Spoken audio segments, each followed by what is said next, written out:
बसंतपुर नामक एक छोटे से गांव में लता और घनश्याम नामक पति पत्नी अपने दो बच्चे पिंकी और चीकू के साथ एक छोटे से घर में रहते थे। घनश्याम सेठ धनीराम के यहाँ खेतों में मजदूरी का काम करता था और लता गांव के एक बंगले में खाना और साफ सफाई का काम करती थीं। दोनों पति पत्नी खूब मेहनत और मशक्कत करके अपने और अपने बच्चों का पेट भरते थे। यूं तो हमेशा ही गर्मी के समय 40 डिग्री तक तापमान चला जाता था, लेकिन इस साल तापमान बहुत ज्यादा बढ़ गया था, जिस वजह से बसंतपुर गांव के लोग बहुत ज्यादा परेशान थे। दिन हो या रात हो, लोग गर्मी से बेहाल थे। इस साल तो बहुत ज्यादा गर्मी पड़ी है। इतनी कड़ी धूप में काम करना बहुत मुश्किल हो गया है। घर से निकलते ही पसीना बारिश की तरह टपकने लगता है। इतनी भारी गर्मी में तो काम पर भी जाने का मन नहीं करता। न जाने इस साल की गर्मी कैसे कटेगी। चलो अच्छा, मैं काम पर जाता हूँ, वरना सेठ गुस्सा करेंगे। घनश्याम मजदूरी पर चला जाता है। पिंकी और चिंकी एक सरकारी स्कूल में पढ़ते थे। लता पिंकी और चिंकी को स्कूल छोड़कर काम पर चली जाती है। उस बंगले में मालकिन हेमलता और मालिक रामचंद्र अपने दो बच्चे टीना और शिवम के साथ रहते थे। अरे लता, आ गई तू। अब चल जल्दी से सारे काम निपटा लो। पता है ना, शिवम की बर्थडे पार्टी है, तो सारे काम 4 बजे से पहले ही हो जाने चाहिए। और हाँ, इसके बाद तुम घर सजाने में भी मेरी मदद करोगी, ठीक है? ठीक है मालकिन, मैं पहले जाकर घर के सारे काम निपटा लेती हूँ। इसके बाद घर को सजाने में मैं आपकी मदद करूँगी। ऐसे लता घर के सारे काम करने के बाद हेमलता की घर को सजाने में मदद करती है। हेमलता और लता मिलकर पूरे घर को अच्छी तरह से सजा देते हैं। अच्छा मालकिन, मैंने घर के सारे काम निपटा दिए हैं और पार्टी की सारी तैयारी भी हो गई है, तो अब मैं घर जाती हूँ। हाँ ठीक है, लेकिन पता है ना तुम्हें, आज शिवम की बर्थडे पार्टी है, तो तुम शाम को 7 बजे अपने बच्चों के साथ पार्टी में आ जाना। और हाँ, मुझे तुम्हारी थोड़ी मदद की भी जरूरत होगी। ठीक है मालकिन, मैं शाम के समय बच्चों के साथ यहाँ आ जाऊंगी। ऐसा कहकर लता घर चली जाती है और दोनों बच्चों को तैयार करके शाम को 7 बजे पार्टी में आ जाती है। पार्टी बहुत ही शानदार होती है। लता के बच्चे इतना बड़ा घर देखकर कहते हैं, अरे यार चिंकी, यह घर कितना बड़ा है और कितना सुंदर है। बाहर कितनी गर्मी है, फिर भी इनके घर के अंदर कितना ठंड लग रहा है। पिंकी और चिंकी की बातें शिवम सुन लेता है और वह उनसे कहता है, अरे ये घर ठंडा इसलिए लग रहा है क्योंकि हमारे घर में हर कमरे में एसी लगा हुआ है। ओह, मतलब कि एसी लगाने से घर बहुत ठंडा हो जाता है। दीदी, हम भी अपने पिताजी को अपने घर में एसी लगाने के लिए बोलते हैं ना, हमारे घर में भी बहुत ठंडा लगेगा। चलो बच्चों, इधर आओ, केक काटने का टाइम हो गया है। जब केक काटने लगता है तो पिंकी और चिंकी एसी की ठंडी ठंडी हवा खाते खाते शिवम के कमरे की तरफ चले जाते हैं और शिवम के कमरे के बाहर खड़े होकर एसी की ठंडी ठंडी हवा का मजा लेने लगते हैं। एसी की ठंडी ठंडी हवा खाते खाते वह दोनों कमरे के अंदर चले जाते हैं। दीदी, यह कमरा तो सबसे ठंडा है, इसमें कितनी ठंडक है। और दीदी, यह देखो, यह बिस्तर कितना सुंदर है, बिल्कुल मखमल जैसा। दोनों बेड पर बैठ जाते हैं और ठंडी ठंडी हवा का आनंद लेने लगते हैं। देखते ही देखते 15 मिनट बीत जाते हैं और आराम करते करते कब दोनों की आंख लग जाती है, उन्हें पता ही नहीं चलता। इतने ही देर में अचानक से शिवम की बहन टीना कमरे में आ जाती है। वह पिंकी और चिंकी दोनों को शिवम की बेड पर लेटा देखकर जोर से भड़कती है। ये दोनों मेरे कमरे में क्या कर रहे हैं? माँ इधर आओ, देखो ये दोनों मेरे बेड पर क्या कर रहे हैं। टीना की आवाज सुनकर हेमलता कमरे में आती है। तुम दोनों अभी के अभी मेरे बेड से उठो। पिंकी और चिंकी हेमलता की आवाज सुनकर जग जाते हैं। लता भी हेमलता की आवाज सुनकर भागी भागी चली आती है। क्या हुआ मालकिन? आपकी बहुत जोर से नीचे आवाज आ रही थी। क्या हुआ? ये पूछ, क्या नहीं हुआ? ये देख नहीं रही तू? तेरे बच्चों ने अपने गंदे मेले बदबूदार कपड़ों से मेरा पूरा बेड गंदा कर दिया। तेरे बच्चों ने एसी देखा नहीं कि सोने चले मेरे बेड पे। हद होती है यार। मैं तो तेरे बच्चों को इसलिए बुलाया था कि इनका भी थोड़ा मन लग जाएगा। इन्होंने कभी ऐसी पार्टी लाइफ में देखी नहीं होगी, ये भी देख लेंगे। पर ये तो अपनी औकात ही भूल गए। ये हमारा घर है, कोई धर्मशाला नहीं कि कोई भी भिखारी हमारे कमरे में आ जाएगा और आकर के सो जाएगा। तू अभी के अभी अपने बच्चों को लेकर निकल यहाँ से। और हाँ, कल से काम पर भी आने की जरूरत नहीं है। मालकिन ऐसा मत करो, मेरी बात तो सुनो।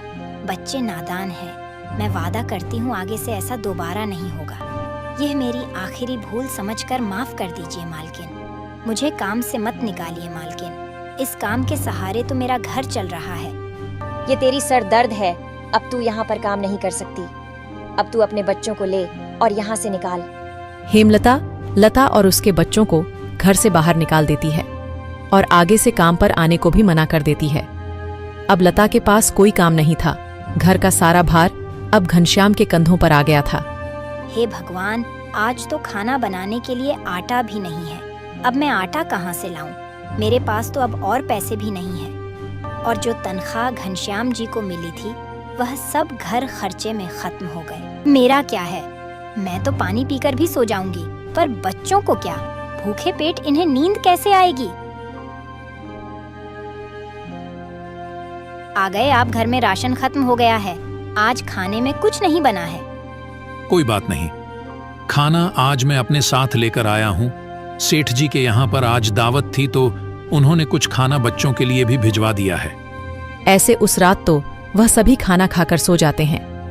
अगली सुबह लता फिर से अपनी मालकिन हेमलता के घर जाती है और उससे थोड़े पैसे उधार मांगती है। मालकिन, मेरे घर में खाने के लिए एक अनाज का दाना भी नहीं है। कृपया आप मुझे थोड़े से पैसे उधार दे दीजिए।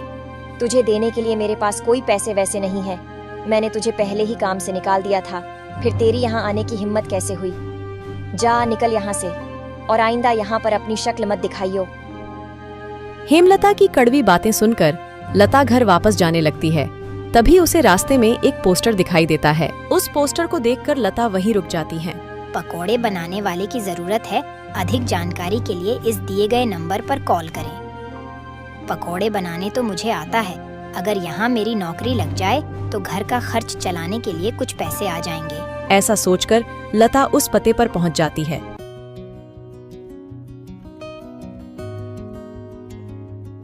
भैया, मैंने आपका पोस्टर देखा। आपको किसी पकोड़े बनाने वाले की जरूरत है? हाँ, जरूर तो है। तुम पकोड़ा बना लोगी। क्या तुम्हें पकोड़े बनाने आते हैं? हाँ, सब मुझे कई तरह के पकोड़े बनाने आते हैं, जैसे मिर्च का पकोड़ा, पालक का पकोड़ा, पनीर का पकोड़ा और भी कई प्रकार के पकोड़े मुझे बनाने आते हैं। तो ठीक है, तुम आज से ही काम पर लग सकती हो। ऐसे लता पकोड़े बनाने वाले के साथ काम पर लग जाती है और ग्राहकों को पकोड़े सर्व करने लगती है। ऐसे ही शाम हो जाती है और रमेश के सारे पकोड़े बिक जाते हैं। चलो, आज तो सारे पकोड़े बिक गए। आज तो तुमने पकोड़े सिर्फ सर्वे किए हैं, लेकिन कल से तुम्हें पकोड़े बनाने भी होंगे। हाँ साहब, मैं बहुत ही स्वादिष्ट पकोड़े बनाना जानती हूँ। तो ठीक है, ये लो आज के काम के पैसे। 300 रुपए लेकर लता सबसे पहले राशन की दुकान पर जाती है और वहां से राशन का सामान खरीदकर घर आ जाती है। घर पहुंचकर लता सबसे पहले बच्चों के लिए खाना बनाती है और उनको परोसती है। चिंकी, पिंकी, आ जाओ खाना खा लो। इतने में घनश्याम भी वहां आ जाता है और लता घनश्याम को अपने नए काम के बारे में बताती है। इस तरह सारे मिलकर खुशी खुशी खाना खाते हैं। अगली सुबह लता बच्चों को स्कूल छोड़कर वापस काम पर चली जाती है। दुकान पर पहुंचकर लता पकोड़े बनाती है। लता के बने हुए पकोड़े ग्राहकों को बहुत पसंद आते हैं। लता के बने हुए पकोड़े खाकर ग्राहक पकोड़े की बहुत तारीफ करते हैं। उनको आज के बनाए हुए पकोड़े कल से भी ज्यादा अच्छे लगे। रमेश भाई, तुम्हारे आज के पकोड़े का तो कोई जवाब ही नहीं। इससे स्वादिष्ट पकोड़े मैंने आज से पहले इस होटल में कभी नहीं खाए। आखिर आज ऐसा क्या मिलाया है इन पकोड़ों में जो इतने स्वादिष्ट बने हैं? आज तो मैं एक और प्लेट खाऊंगा। मेरे लिए एक एक्स्ट्रा प्लेट पकोड़े लगा दो। ऐसे रमेश अपने ग्राहकों के मुंह से पकोड़े की तारीफ को सुनकर लता से कहता है, लता, तुम्हारे हाथ में तो जादू है। तुम्हारे हाथों के बने पकोड़े खाकर ग्राहक एक एक एक्स्ट्रा प्लेट पकोड़े खा रहे हैं। तुमने तो कमाल ही कर दिया। आखिर ऐसा क्या मिलाया है इन पकोड़े में जो ग्राहक इतनी तारीफ कर रहे हैं?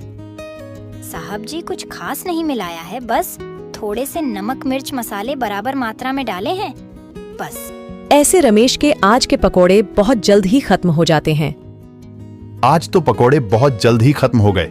कल से हमें और ज्यादा से ज्यादा पकोड़े बनाने होंगे। और हाँ, अब हमारी पकोड़ों की सेल और ज्यादा अच्छी होने लगी है, इसलिए कल मैं दुकान में एसी लगवा रहा हूँ। इससे ग्राहक भी एसी की ठंडी ठंडी हवा में पकोड़ों का मजा लेंगे और हमारे पकोड़े की सेल और ज्यादा बढ़ेगी।